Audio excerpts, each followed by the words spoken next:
G'day rock stars, Clint from Bunbury, Western Australia. It's great to be here with you today.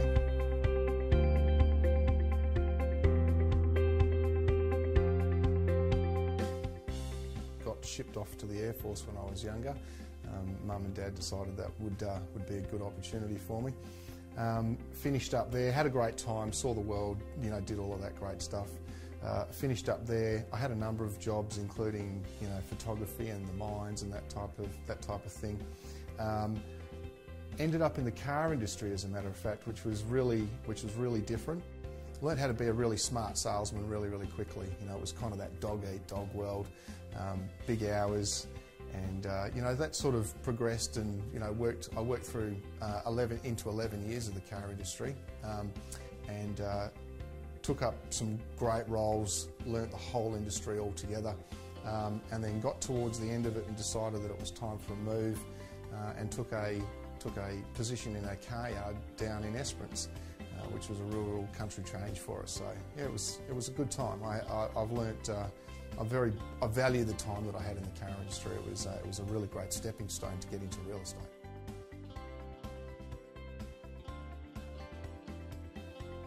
It all began in 2008.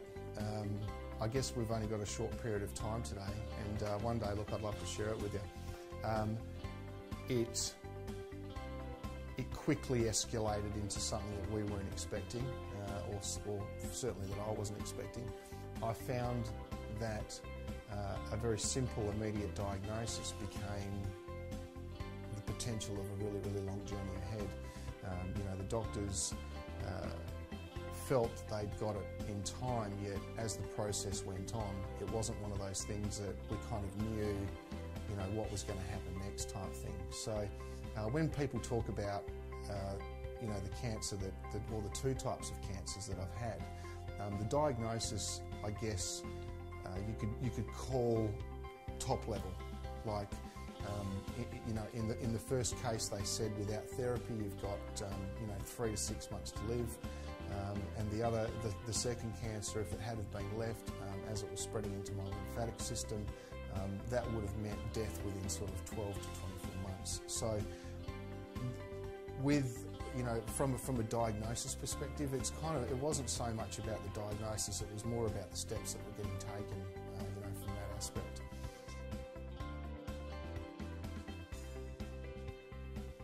It was one of those little off-chance things that actually happened. My dad was in real estate, and he had a Century 21 franchise. He was quite good friends with Bill Cream, who had the office down in Bunbury, and Bill had mentioned to him over coffee one day that he was looking to retire. Dad picked up the phone and said, "Son, how do you feel about an opportunity in real estate?" Being in business and being in real estate, it was one of those things, because no one wanted to give me a job. Once I'd been sick, with a medical certificate, people look at that medical certificate and say, "I'm sorry, we don't want to employ you." So I felt that that was a really good opportunity for me to jump out of my shell and just do something completely different.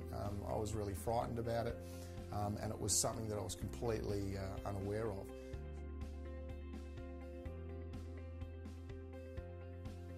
I put cancer down to being 100% mental.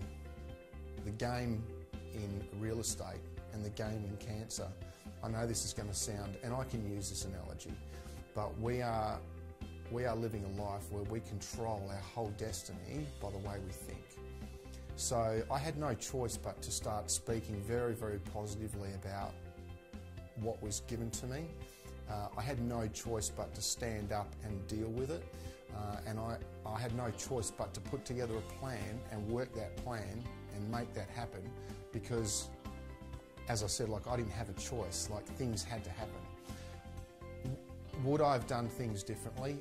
No, except for the fact that I guess what I know now about health and fitness and that type of thing, I would have probably chosen a more holistic route. However, the guarantees that the medical system can give us, in the position that I was in, where I had literally, I suppose, days, weeks to make up my mind, I chose the route of chemotherapy and radiation to deal with that.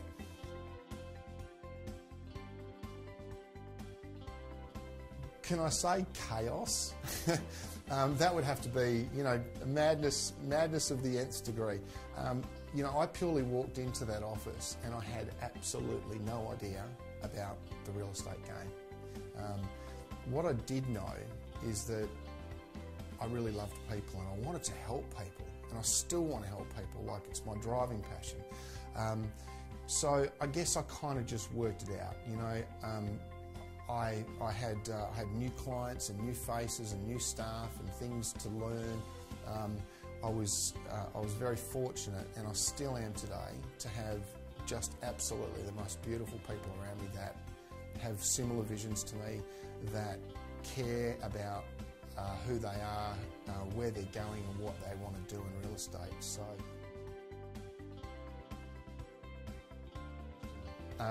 look, nothing's changed for me as far as what I do.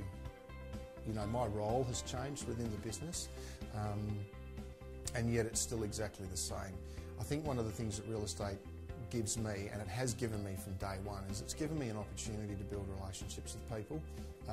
I'm really, really, really grateful today that over the last, say, 4 or 5 years, that I've built some incredible friendships with people all over Australia, and people that are kind of in the same situation as me. You know, we're just human beings. You know, we're just doing our best, and you know, every day we get out of bed and we put on our boxing gloves. I'd kind of have to say that, you know, clearly the things that get me out of bed every day, once again, is about people.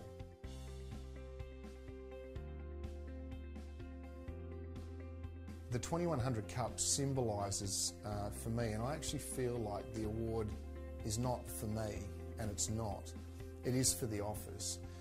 But that award deservedly goes to those people that work in the business.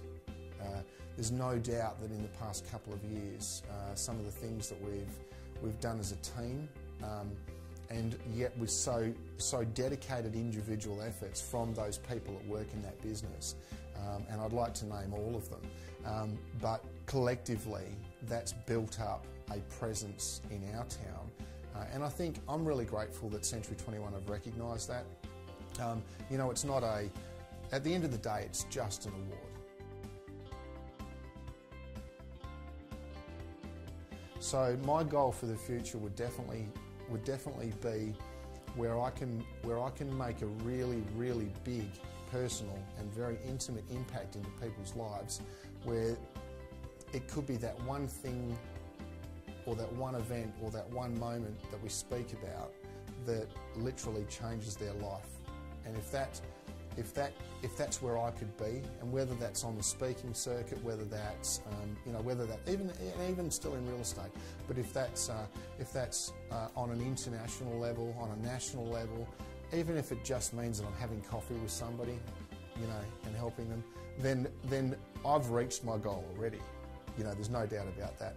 But I would love to, I guess, perhaps develop who I am a little bit more, and perhaps develop a product, and without a doubt take it to people, because I really believe that people need to hear it.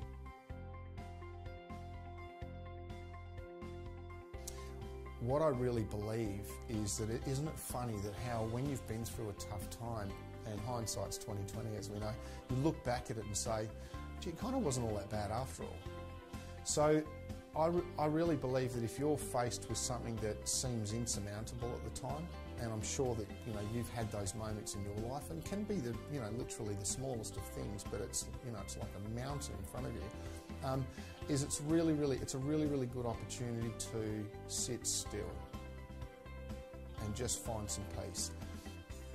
What I do know is, you know, when you sit still and you do find that peace, you can analyse it, you can look at it, and you can develop a plan around it. So there's no point, you know, what I know is that when you start to worry and when you have all of these, you know, dramas and issues going on in your life, it's only doing you damage. So it's kind of like you're allowing outside influences to harm you. Now, you wouldn't let a robber into your home.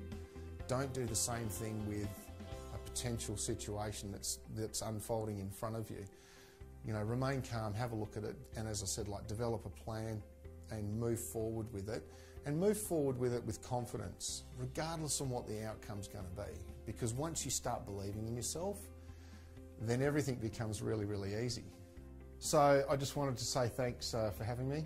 I also want to say to the beautiful people that are in my life, and also for those gorgeous real estate agents out there that I've met so far, and to the ones that I haven't met, just want to, as always, love and peace to you. If you ever need someone to talk to, or you want to unload your problems on somebody, you know where to find me.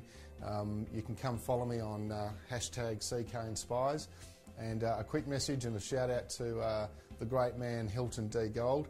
Steel up, brother.